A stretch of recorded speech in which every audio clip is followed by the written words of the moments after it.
12 keys for sleeper. 1. Remembrance. The ache without name. In the sleeper, remembrance is the emptiness that haunts. Not a thought, not even a question, but a hum beneath reality. You live in exile from your own soul, but do not yet know it. The world is dimmed, yet you call it life. You chase distractions and numb the void because you believe it is all there is. But the void is not death, it is the memory aching to be born. The sleeper is failing, the sleeper is gestating. And somewhere in the half light of dreams or the distant pull of stars, something stirs. There is more than this. This is the first flicker of remembrance, a ghost of origin in the echo of forgetting. 2. Surrender, the unconscious resistance. The sleeper does not yet know what they are clinging to, but the body is tense. The emotions are armored. The soul is drowning under the weight of unprocessed fear and story. Surrender has not yet been chosen, but its absence defines the sleeper's existence. There is a deep refusal to feel, to face, to open, and yet the life begins to pressure. The old coping patterns begin to break.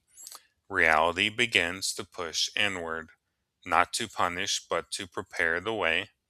In this stage, surrender is not a conscious act. It comes as a collapse, as breakdown, as failure.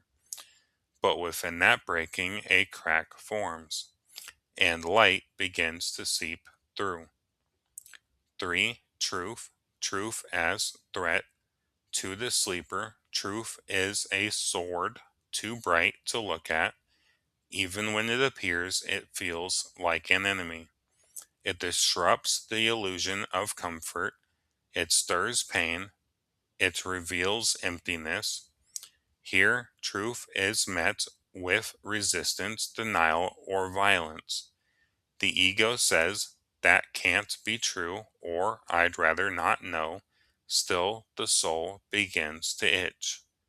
The dream begins to crack, and somewhere faint and small, truth whispers from the wound. In this stage, truth is not yet accepted, but it has entered the field, and once it enters, it will not leave. 4. Devotion, the hollow imitation. At this stage, devotion is not yet known, but its counterfeit may be present. You may see blind loyalty to dogma, inherited tradition, or fear based obedience. This is not true devotion, it is enslavement to the false sacred. Yet even here a longing stirs. In prayers muttered out of habit, in songs half remembered, in the aching gaze at the stars, there is a seed of yearning. The soul remembers what it longs to love.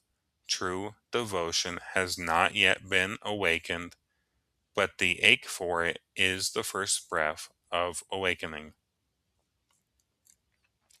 5. Courage, fear of exposure. The sleeper avoids risk, not because of laziness, but because of deep fear. Fear of being wrong, fear of being rejected, and fear of the unknown. Here, courage is absent, not because the soul lacks it, but because it is buried beneath conditioning. The sleeper has not yet tasted what is worth risking for, and yet courage whispers even here. When pain reaches a certain threshold, when truth begins to pressure from within, the sleeper may take one small step, and that step is the beginning of awakening. 6. Presence, the absence of self. In this beginning stage, presence is nearly non existent. The sleeper is either lost in the past, guilt, trauma, nostalgia, or projected into the future, worry, fantasy, expectation.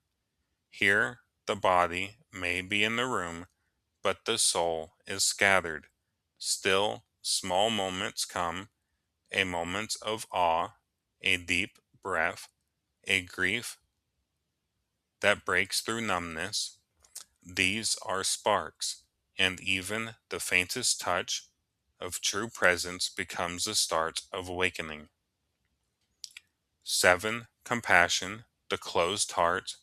The sleeper may appear to be nice, but true compassion is absent.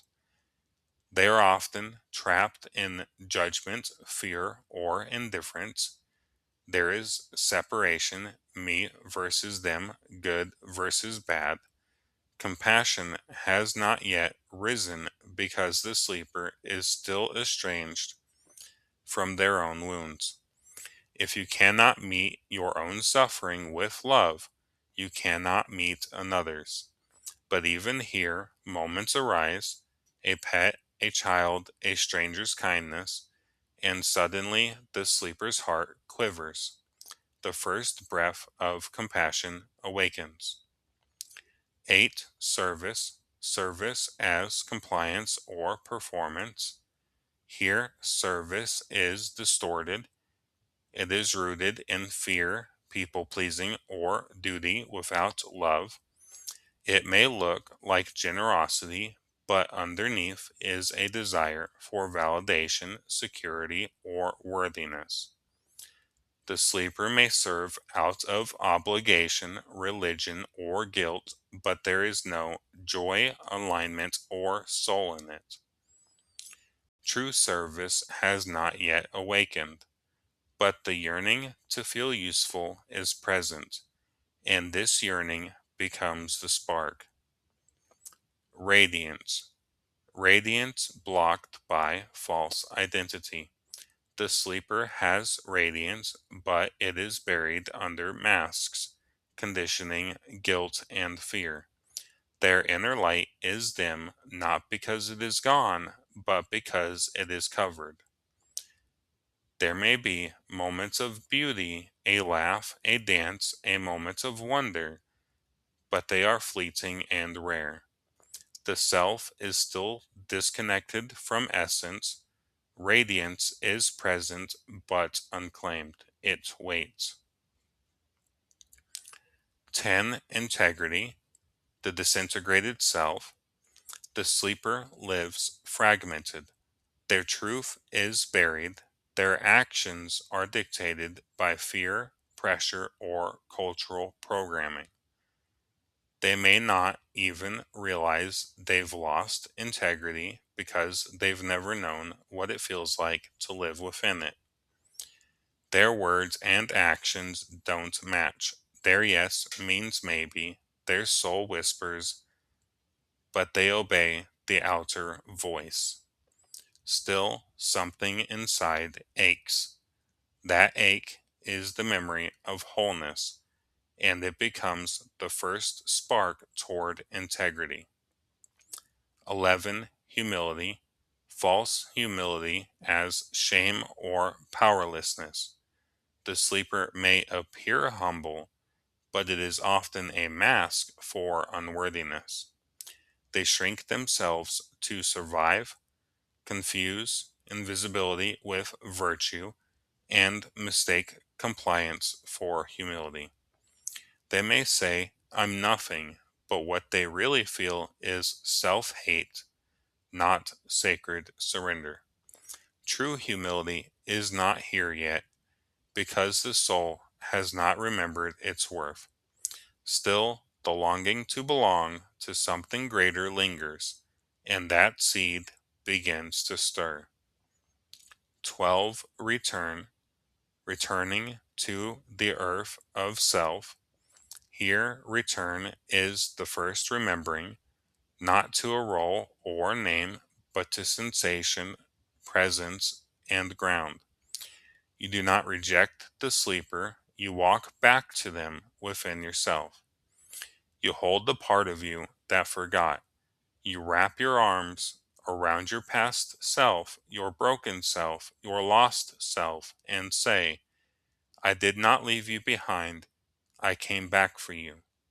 This is the first act of wholeness, to return to what you once abandoned with love.